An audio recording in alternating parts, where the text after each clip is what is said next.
Welcome to Beyond the Veil with Daniel Jackson, the podcast where we head down the road of the supernatural and beyond. So, sit back and hold on as we take a ride together to what lies in the unknown and beyond the veil. Beyond the Veil with Daniel Jackson presents guest host Joshua Lewis. Joshua Lewis, someone with a troubled past, struggled to understand the world around him and his purpose within it. Following a simple spiritual path, he would come to understand his purpose in a very profound way. In 2012, his intuitive nature drew him to seek the truth regarding paranormal events and the existence of an afterlife. What he got was way more than he bargained for. As his intuitive abilities developed, he discovered he was able to communicate with souls on the other side. With his new group, H.O.P.E, Helpers of Paranormal Entities, and his intuitive ability, he dedicated his time to helping stuck spirits cross over, as well as grieving people looking for closure. Using a wide array of technological devices combined with intuitive means, Josh has been able to successfully reconnect many people with their deceased loved ones. And now your host, Daniel Jackson, with Josh Lewis in Part 1 of Finding Hope in the Afterlife. Hello and welcome to Beyond the Veil with Daniel Jackson. Me, Daniel Jackson. And today I have a special guest on the show today. His name is Joshua Lewis. And Joshua, instead of me trying to explain what you do, why don't you do my audience the favor and explain to them what you do? Okay. Welcome. Thank you, Daniel, for having me on. Yeah, I appreciate it. I'm about to welcome you to your show. Awesome. Thank you, man. It's an honor to be on. I am a spirit communicator, afterlife researcher. I'm a trained psychic medium. So I use all faculties of my intuitive abilities, clairaudient, clairsentient, clairvoyant, and in addition to doing that, I am using ITC equipment, instrumental transcommunication. I don't do that. Right? Yeah. I don't know. That's okay. Before as I was getting into instrumental transcommunication, which is something that's been around for a long time, guys like Thomas Edison, Nikola Tesla, Konstantin Radovow, Frederick Jurgensen, Marcello Bacci. These are guys that have the predecessors that have done this type of work. Some of them being intuitive and knowing it, others not, just being in more of a scientific mind. What I like to do is, I'm trying to marry the two of being, we are our own best piece of paranormal equipment. We are the best piece of equipment we have when it comes to. We are the value. Yeah, when it comes to connecting with spirit. But when we do that, when we can tap into those, into that ability, that sixth sense, we can, pick up evidence, actual evidence, visual, audible, sometimes physical evidence that because of our connection. And if we don't have that connection, or we're not tapping into that connection, normally the evidence isn't there, which is why the scientific mainstream science, they're not. They want to see it. They want to hear it for themselves. They want to feel it for themselves. And if they can't, they just want. Some people will believe that it's not actually happening. Just like if you were to fall down and to hurt yourself and you break your leg, I'm going through all this pain, but somebody else says, you look fine. But they wouldn't know unless they actually went through it themselves. So if it's not quantifiable in their eyes scientifically, then it's not happening. So it's not a repeatable thing. And what I'm doing is repeatable. I've been doing it 10 years. I've done over close to 3,000 paid psychic and mediumship readings without boxes. So without any gear, I've done up to almost 3,000 readings up to this point. And a lot of times those have been more impactful or more powerful because of what is told and what's coming through. It's very intimate. It's subtle. It's there's a lot of ins and outs to that make it a very special process. But same here. I do readings for people, and I tell that to my wife as well when we first were started doing readings for people that this is a very intimate situation that I'm having with this person, and I don't want her to feel any type of jealousy or anything. Not that she would anyway, but No, I understand. I that's actually what this understand that is. quite well. Yeah. They're going to tell you things that they're not going to tell anybody else. They're going to Right. ask you about things they're not going to ask about anybody else, because they know they can confide in you, because they're looking for the answers, and you are the one person they're coming to get those answers. So of course they're going to tell you everything and anything they need to know. Yeah, no, it's very true. So, with that being said, then doing the sessions, and bringing in a spirit, a soul to talk is it's a really special thing, and that's what I've been doing. So yeah, it's an ever growing process of learning. It's always just humbling and constantly going through a learning process. It's something I joke about that. Excuse me. I joke about that this is the only thing that I've ever done as long as I've done this, and still don't know what I'm doing. Sure. It's I mean, of course, there's things that I've learned and I know to do. I teach things myself. I've had a couple classes that I've taught. I've done, I do live events in different cities and stuff, and it's just a really cool experience. But I think the day that someone starts acting like they have got it all figured out, I think that's the beginning of their downfall. And we're all constantly learning all the time. That's what we're here to do, which is learn. But I'm sure you've had the same instance that I have all the time, that even though you've done these thousands of different readings, every time you do one, even though some of them have some similarities to them, but they are all different for each and every person, because it's an individual thing for each and every person. It is very different. It's their experience that they're having. But each time that you do it, it's a sensation that I'm doing something good here, and I can't wait till I get to do the next one. Because I mean, I'm very human in the sense that I'm trying to gauge my performance. I'm trying to see where I'm at with my connection. I want to make sure that everyone gets something of value. But that's not my problem. It shouldn't be my problem. And I have to keep checking that, not the motive, because my motives are always to help people, but ego slips in all the time in a way. And I'm not talking about ego like I'm the best and all this. It's more like ego doesn't want to be wrong. It doesn't want to be made a fool of, So it sneaks in and says, oh, you're not doing good enough, or you're really doing really well. And so I have to be careful, because, one of the most important things that I say when I do a reading for someone, or I do a session, but most of the time it's, I say it either way. And it is, regardless of what I'm getting, regardless of how well I'm connecting, please. And I ask, this guy to help me always, because that's who I follow. But I say, allow this person to receive the most important message that they need. Let them receive what they need, regardless of how it comes out, how it looks, how it feels to me, whether it wows them or not, whether they want to hear it or not. Let them get what they need. And I trust that. I have a saying for you that you could use, that I use all the time. And I always tell everyone, you may not get the reading that you want, but you will get the reading that you need. Right. And I say that in so many words. That's a very good saying, because that's really what I tell people. And, and every time I get off the phone or whatever, however I'm Zoom, that person, whether we connected great in the beginning of the call, or it took like 15 minutes to really get into it, at the end, they, they're always saying, wow, this really, I really got something big from this. This was a big deal. It usually does take them some time within a reading. Sometimes those readings take a little bit longer, because I feel as though that's the one thing they're always looking for. They're looking for that wow factor. They're looking to be told something, or to know something, to feel something, to hear something that is going to make them go, what? Where did you get that from? How did you get that?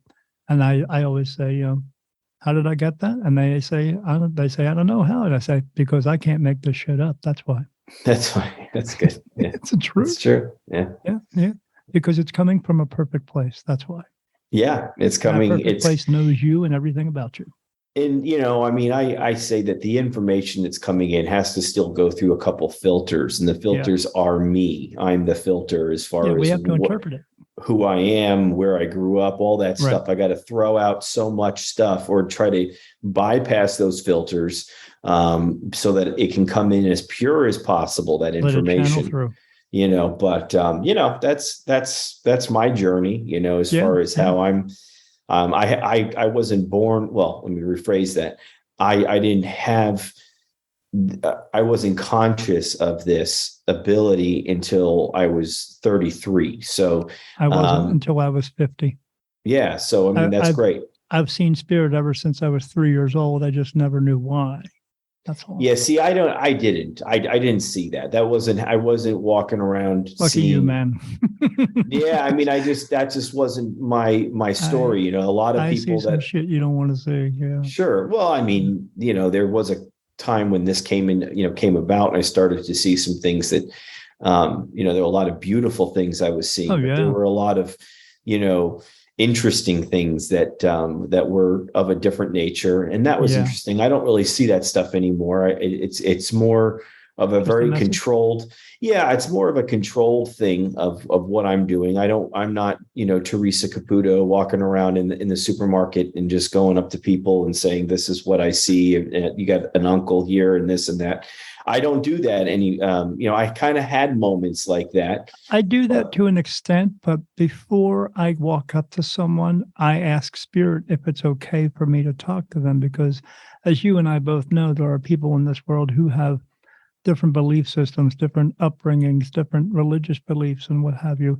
And not everyone is able to take those types of messages because, again, maybe they don't believe in that. Or maybe they're saying, this is Satan, this is the work of the devil. Well, we get all that. I get all that all the time. Yeah, we know that's crap anyway. But yeah, so we have to know that it's okay. So what we do is normally 9 times out of 10, we are coming to the people who are asking for our help, that type of thing. Yeah.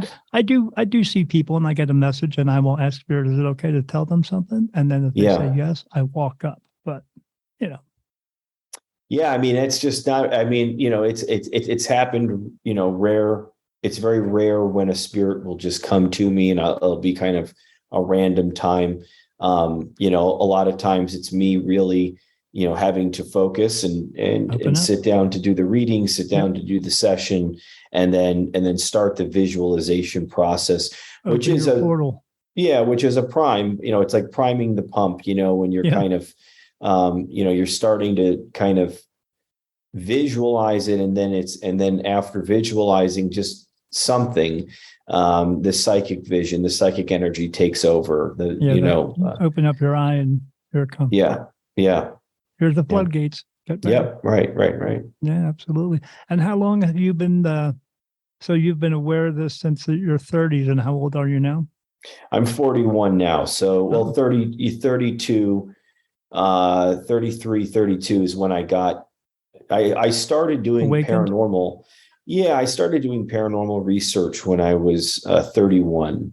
And I started kind of dabbling in stuff. And so, for about couple of years or so, I was doing light, watching things and starting to mess with some kind of boxes and stuff. But I didn't have any ability that I was aware of, neither me or my partner. You had it, but like you said, you just intuition. But you had an interest in this subject itself. But as I always tell people, a lot of people who have these abilities, they start out that same way. They have an interest in it. But why do they have an interest in it? Because your spiritual guides are pushing you to have an interest in it. Absolutely. To find out that you actually do have this ability. But so it's going to take something for you to find out what you're meant to be. Right. Well, I believe that. And that's really what it was for me. I was looking at stuff. And like I said, going to cemeteries, and then we started working with a medium. The medium was channeling messages that were not just accurate from spirit, but they were accurate about us, things that were told to us that would happen. And you're going, that, what the heck? yeah, I'm going, what the heck? Because I'm getting information through the boxes and the gear, which is mind blowing in itself. And then you got this woman who is talking to a guardian angel named Jay. Eventually, after a couple months, or, about a couple months working with her, she says, Jay is not just an angel. Jay is, I believe, this guy. And then I was like, oh, geez, here we go. When people ask me questions about him, do you know what I call him? What? I call him Big J. Big J. So there you go. That's what it's him. Yeah. That's what, and that's what we would call him. We would call him Jay. And, some people in the group were like, I'm not going to believe that that's Jesus we're talking to. And I said, that's fine. And I said, I'm not ready to say that either yet. Okay. Yeah. I said, I'm not ready to say that either. But I said, I will say this, that energy that continues to come through this woman has been very consistent, has never said to do anything other than to pray to him, to Jesus. So because some people, even in the videos, when I started posting videos with her, I mean, this was like 10 years ago, her and I, and my partner, Nikki, and the group that we would go out with. And I would say, I'd say, this is the thing. I say, the voice that's coming through this woman that she is saying is Jesus would say, channeling it. He would say through her, go home and pray to Jesus, pray to me, he would say, but he said, pray to Jesus Christ. Ask for Jesus Christ to come into your life, into your heart, to show you, to give you discernment, to show you the truth. And he said, pray to me, ask me a question if you'd like. And that was a very interesting assignment, because here we have this channeling voice coming through this woman, right? Who, to 99% of the world would be known as a charlatan or some kind of fake, right? But I'm going home based on that advice coming from that channel. And I'm going home in the confines of my own home, praying to this guy, not praying to her channeled being. I'm praying to Christ, right? And I'm you're going to give it a try because they told you to. So why not? And I asked a question, and I can't remember exactly off the top of my head what the wording of the question and how it was. But I think it was a message to the atheist. I said, what is your message to the atheist, is what I asked in prayer. And I said, Jesus, I pray to you all the time. And I said, if this is something that you could share through this woman the next time I see her, or if there's something you're supposed to show me, then please do.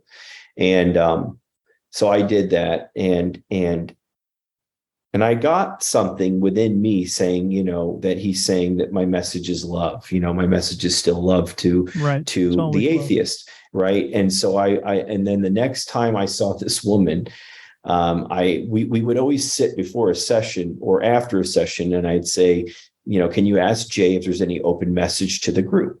And I asked, Connie to, channel a message and see if there's anything. And he says, Josh, and he says, Josh, I wanted to tell you that I heard your prayer. Of course, I always hear all your prayers. He goes, but at night, he goes, your answer is love, message of love to the atheist. So he was able to still come through her and give the answer to my question to him in prayer that is only meant for Christ at home, right? We could say whatever we want out in the field and blah, blah, blah. But at home, I still have the faith that my prayer is heard directly to the Lord, and that nothing can intercept that. Maybe they can hear that prayer, but that if I'm going to be fooled, that I will be shown by the true Christ, and there were many. And a couple weeks later, that same energy through her, Jay, said to Nikki, my partner, and to me, that you guys are going to start having the ability, you are going to have the ability to hear me directly, instead of having to go through Connie. And had you not gone home and asked that question, maybe it would have taken longer to you to get to this point. But what was he trying to do? He was trying to get you to start something so it would start something else. And let me tell you something. When the message came from Connie, from Jay through Connie, that we were both going to channel. Did you fill up your pants at that point? I was just in disbelief, but nothing like Nikki was. Nikki was she was like, yeah, right. I'm tired. I'm tired of this woman. I don't really know what to think of this woman anymore. I'm going to stop going out in the group right now because I need to really assess like how I feel about this, is how she felt. And she kind of wanted me to do the same, but I said, you know what? I'm going to still keep working with this woman because I feel that there's something to this. I don't know what to say yet, but I said, I still need to check this out. Right. There's no way it couldn't have not. You experienced it and it changed you inside of you. Maybe it didn't work for her, but that's okay. Maybe it will some other time. That's right. But it's about you, and you got this, so it's time for you to move forward. And I had to keep moving forward with it. Yeah, because denial is not just a river in Egypt. In Egypt, right? Well, Christmas Eve in 2013, we were. I came home from doing some work or something somewhere in the office or whatever. And when I came home, Nikki was in the garage and she was sitting out there like we would do out front sometimes. And she goes, I don't know. I feel different. I feel like something is different with me. And I said, what do you mean? And she goes, ask me a question about someone that you knew that I didn't or something. And I started asking her questions and she was accurate on everything that she got. And we proceeded to sit in the garage, in our out front, really just in our lawn chairs. And we would sit outside kind of, and I started asking her every question I could. And she was getting everything. And then eventually after a couple of days of doing that and us being just blown away by what was happening, it was Christmas Eve. It was Christmas. It was a Christmas present. It felt like it was a very spiritual, holy thing. And then I said to her after 2 days of her just getting the information and telling me what she was getting, I said, can you ask for this guy? And she goes, I don't know if I am ready for that yet. Because now she had just said 6 months prior to this, she had said that, she believed that he was a real man, but she didn't even really know if she could say that he was, who he was. Okay. Right. We'll just say that the enlightened being that he was, whether he's the son of God to some or whatever. She didn't know if she could. So she was having doubts about who he really was. Well, the story of. Sure. Right. And so that was fine. And that was fair. I understood that. But then I asked her after getting this ability for a few days, if she could, talk to him. And so she finally worked up the courage to ask for him. Why be afraid? And she did. And she goes, I'm seeing this man standing there. She's like, I'm seeing him there. What do you want to ask? She's like, I don't know. This is very weird. She's like, I don't know if it's just my mind or if it's really him there or what. And I said, well, ask. I said, okay. I said, is this real? And he goes, or she says in his almost like a different tone, but it was not a man's tone, as her voice, right. But you can tell there was a different. You can tell there's a difference. Yeah, there's a difference there, right? And she goes, yes, this is real, Josh.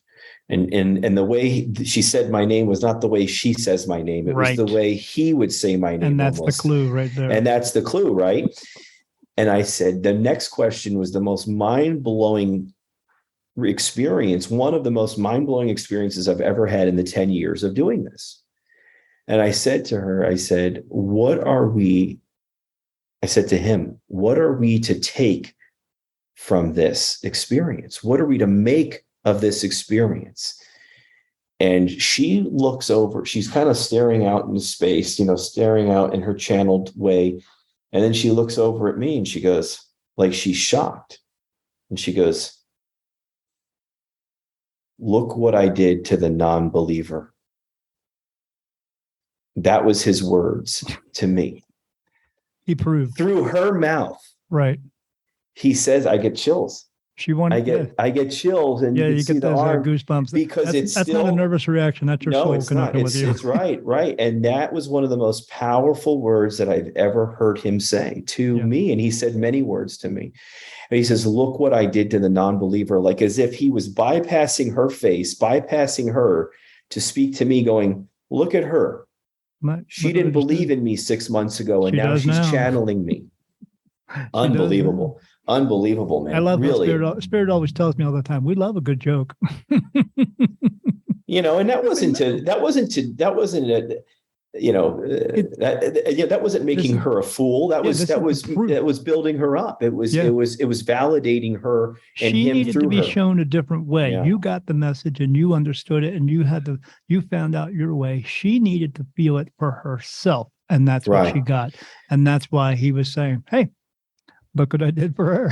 And then he tells and me, she's like, what? Yeah, exactly. She was blown away by what she was repeating. It was almost like she was repeating the words as she was taking it in, as she was because when a channeling message comes through, what it is it's coming through you, but it's like it's not coming through you though. Yeah, you're like put off in another room type of thing, and you're hearing everything. You are witnessing it. You're witnessing as a witness, but it's not coming through your mind. It's coming through a different part, which is why a lot of times we forget the messages almost right after they come through because they did not come through our brain. They came through a different part of the brain. It's not part of the memory.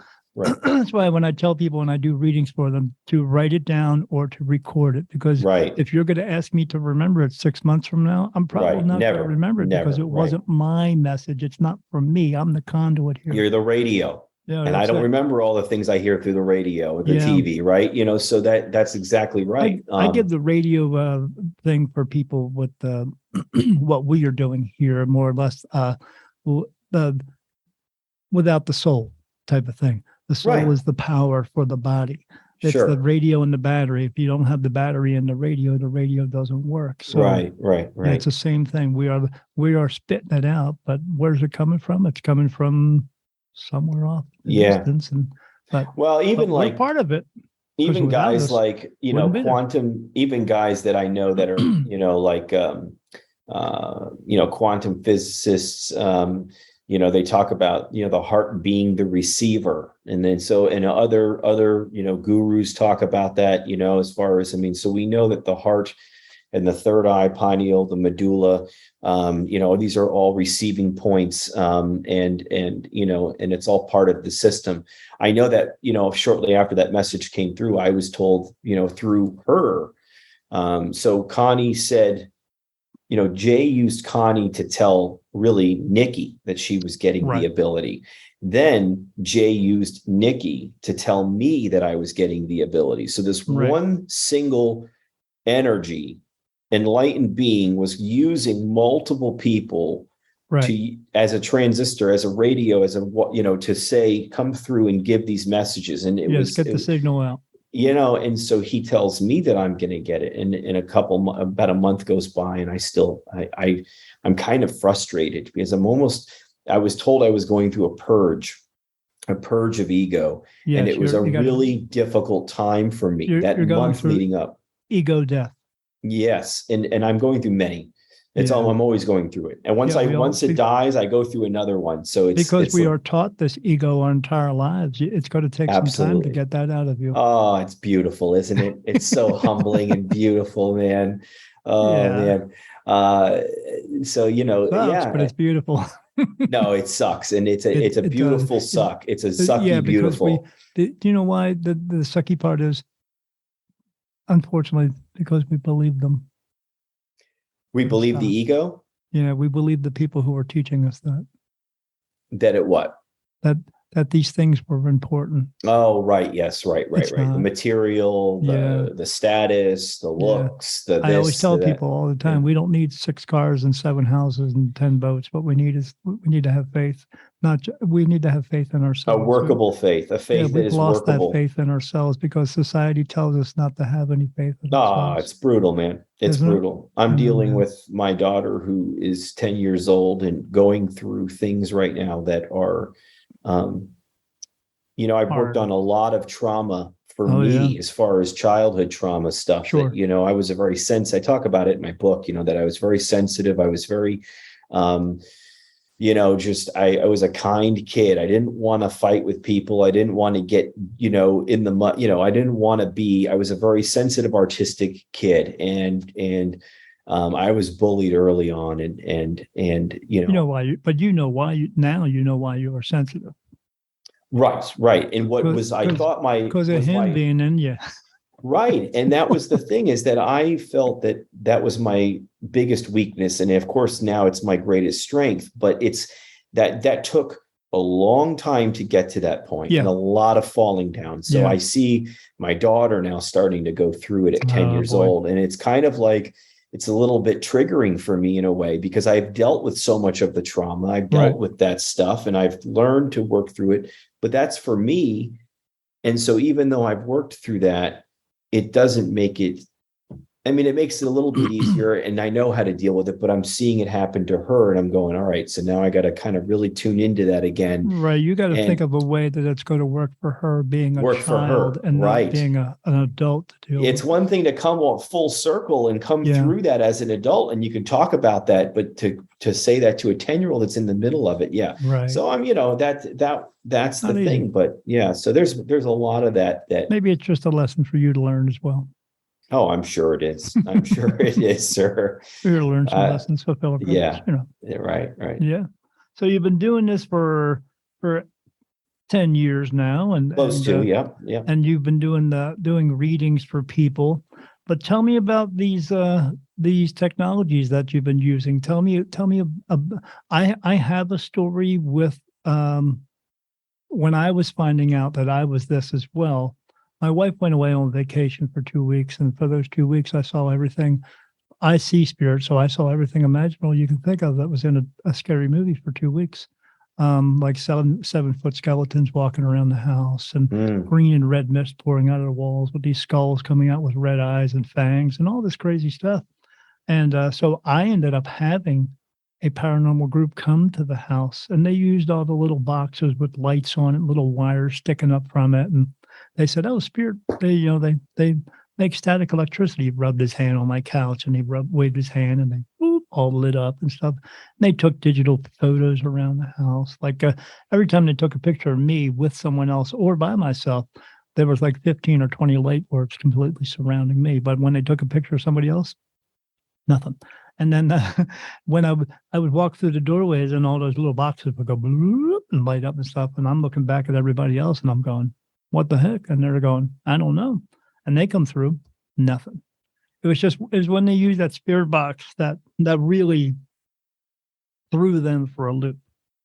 They had me go in the bedroom and pretend I was sleeping. And then they came in and turned it on. And when they turned it on, it spit out words. It said Wendy, Michael, Paul, Helen. It said unique, light, special energy. One time it said the word road, like a street. And I said road, and that computer voice, and a car went right past the house. And I was like, man, this is cool. It was the next part that got crazy. If that wasn't crazy enough. They started asking the questions. When they did for 10 minutes. Every time they asked a question, it answered. But it didn't spit out words. So it said sentences. And so that one of the questions they asked was, are you here to harm Daniel? And then the voice came through in that computer voice and said, no, we are not here to harm Daniel. We love Daniel's light. Daniel is the light. And I was like, Daniel was the light. What the heck is that supposed to mean? So they asked questions for 10 minutes, and it did that for 10 minutes. And then they got done.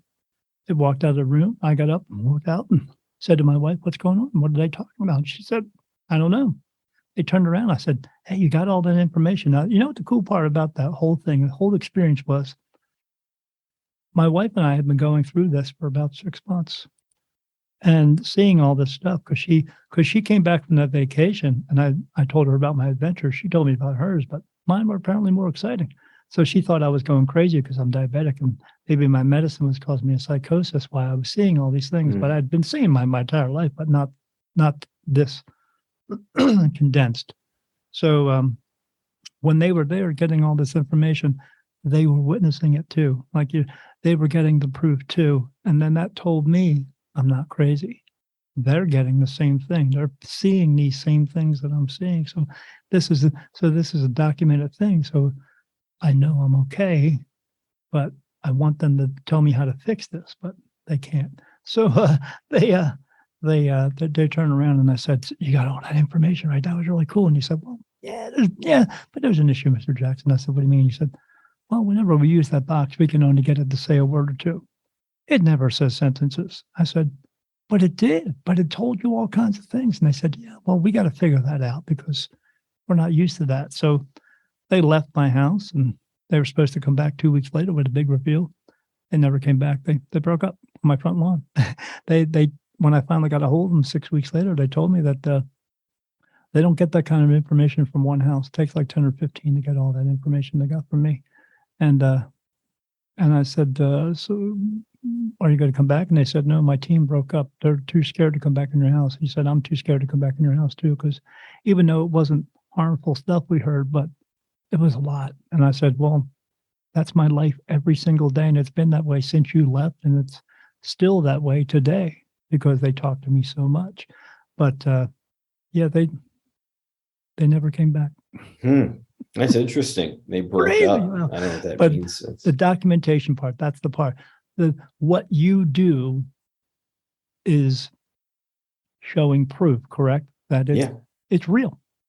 Yep. I mean, everything that I show and do is real. It's there's a lot of people out there perpetuating different things and it sucks. And there's that you have to contest with because, everything that I have done, from the beginning has been trying to do what I do intuitively. And then, the box kind of corroborates that what's coming through that. And, in the beginning, 2 and 2 together, right?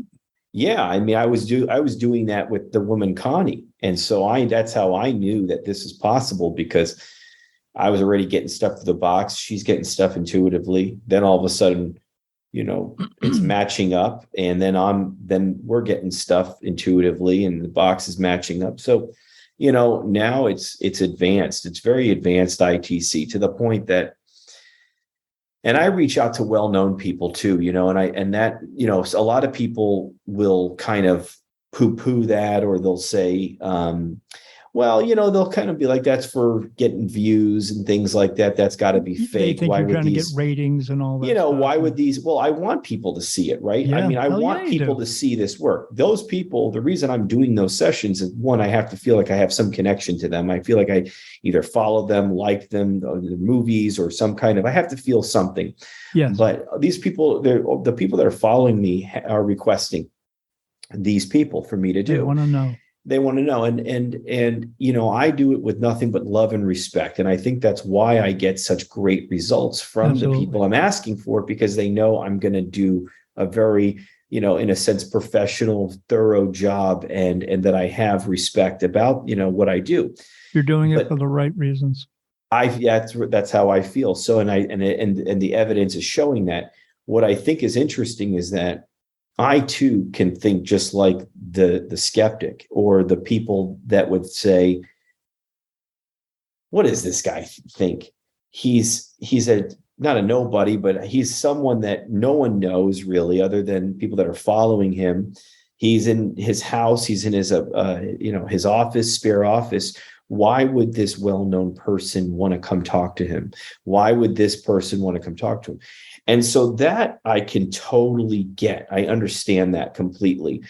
I think what's interesting was that I didn't think that I could do that, that if I asked for someone well-known that they would come through. Right. I'm reaching out too.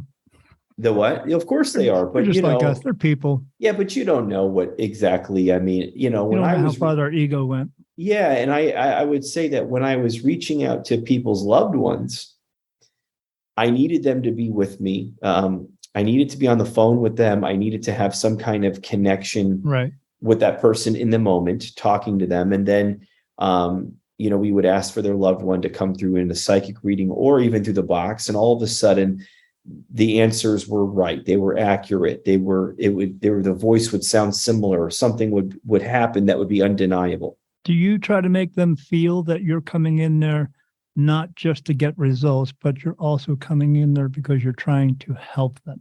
I'm always trying to help, right? Regardless of whether or not the person was a huge success here or died from, it doesn't matter whether they're known or unknown, doesn't matter. Okay. At the end, they're just like us. Yeah. I mean, as I tell everybody, we're all the same. We all came into the world the same way. We're all kind of leaving the same way. There's two rules in this world. As long as you follow the rules and comprehend the rules, you're going to appreciate your life and everyone else's life around you. And rule number one is people die every day. And rule number two is you can't change rule number one. We're all going to pass away. The body is, but we're all going to do it. That doesn't make a difference if you fall off the top of a building or get hit by a car. You're going. Well, right, exactly. But I will say this, that it's interesting that, I've talked to people that were very unknown in this life, but when you talk to them and someone wanted to reach out to them or whatever, and when those people they're of those people that I've reached, and they're talking about God's love and the light, and they feel great, they're okay. I've then reached out to people that were extremely successful, extremely wealthy, very well-known people, and then on the other side, they're talking about, and they don't know what to do. They don't see the light. So it really does show the wide gamut, the full gamut. Do you understand where, when you come across those people, do you understand where they are, or is it because they themselves don't know where they are? Are you asking? I'm confused with the question. You're saying, do I know where they are? Yeah. Do you? So when I say I see spirit all the time, I see the different places as well. I see into what we call heaven. It's different, and I see into what people think is some other place, purgatory or hell. I tell them there's no such thing, but I do see into what we would call earthbound spirits, and they are most of them are lost, or they just made a choice not to cross. Yeah, they made a choice, right? Because they don't want to have to come back and do it all over again. So, but so when I see, they don't understand where they are. They know, they are aware of what they are and what they're doing, and they're aware of their surroundings, but they're not sure why they are there. Maybe they saw the light and said, I don't know, and then that light turned off, and then he's stuck there. And then, why am I here? What do I do next? Yeah, so there's a place that's just it looks just like Earth. It's just kind of boring for them. Just right on top of this place in a sense, and it's just no physicality to it. When I see it, I don't see any buildings or trees or anything. I do see land, and I just see thousands of people just walking. See, that's interesting, because I'm going to be honest with you. I understand that we're just energy, but they talk a lot about sleeping. They talk about eating sometimes. They talk about working. About the same things we talk about. Yeah. So, and they even talk about, there's like, they have boxes and stuff. They have contraptions and things. So, I know, I see them. I do know there's still physical contact there because I see them making. I know there's physical contact there because I see them having physical contact all the time. So that's what I'm saying. And I see them wearing clothes a lot. I see them, now that's just how they show me. That's how they appear to me. They are pure energy. They can manipulate themselves to look how they feel comfortable with. So they show themselves in clothes, and I see them in clothes all the time. I would tell people I see them in clothes all the time. You think spirit is just going to be some wispy thing, and not always. Right. No, and that's it. I mean, but I'm visually also, I'm also filming with my IR, with my night vision. Yeah, and what kind of stuff do you get with that? I get fantastic stuff with that. Yeah, I get some of the best. I get some of the best evidence that you can see. Yes. I probably can't share a screen with you, can I? I could show you something if you wanted to see something. I could show you something really quickly. Well, you have a website for all this, correct? I do. HOPEParanormal.com is. Yeah, because now that I know that, I'm going to frickin' subscribe to it, because I see everything I do, but I've never seen it. I see it like you see it on TV, but whatever. But if you couldn't hear, I want to see what.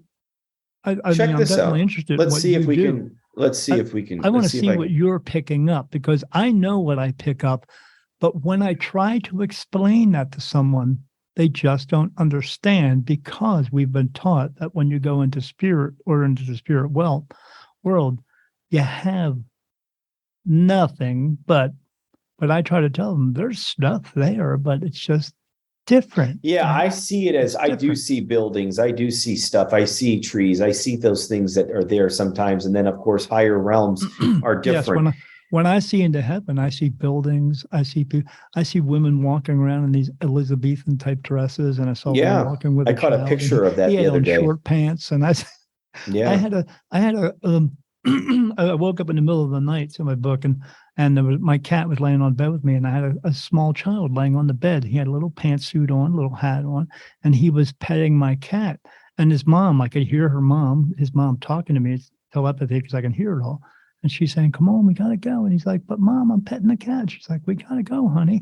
And then all of a sudden he turned around and he noticed I could see him, and he went, and then his mom went, and next thing you know, gone.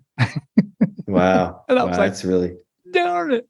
At the end of the conversation, I'm going to direct people. You're going to direct them to your website so I can see. yeah. I But mean, Hope I'm going to Paranormal, go but to I'm your also freaking website. I'm also on TikTok though too. So I show a lot of clips on TikTok. I have my channel, Hope Paranormal. You got to show it where you can show it where it can get out, right?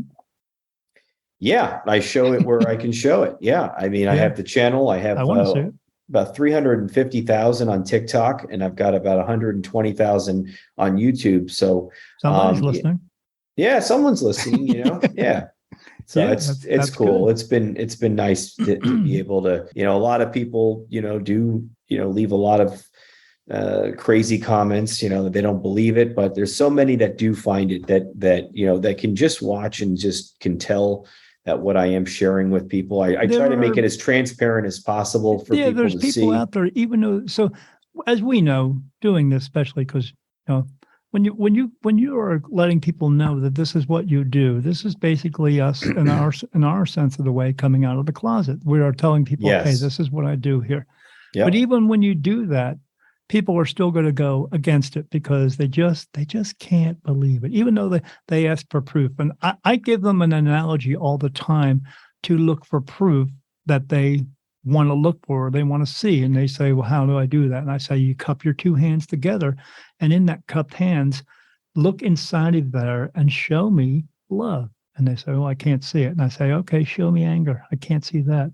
Well, show me fear. Oh, I can't see that. I say, no, you can't see any of it, but you sure do make a heck of a lot of decisions throughout your day based on those things. Mm-hmm. And they go, oh, yeah. I say, so you can't see that, but you believe in that. Why can't you believe in this? That's a good example. That's really cool. Yeah, you should use it. Like I'll let you do it. Thank you. You're welcome. So. This was Beyond the Veil with Daniel Jackson with Josh Lewis in part 1 of Finding Hope in the Afterlife. For more information about Josh, visit his website at hopeparanormal.com and his YouTube channel, Hope Paranormal White Light. His book, Finding Hope in the Afterlife, is available on Amazon and other retailers. Thanks for watching, and we'll see you next time on Beyond the Veil with Daniel Jackson.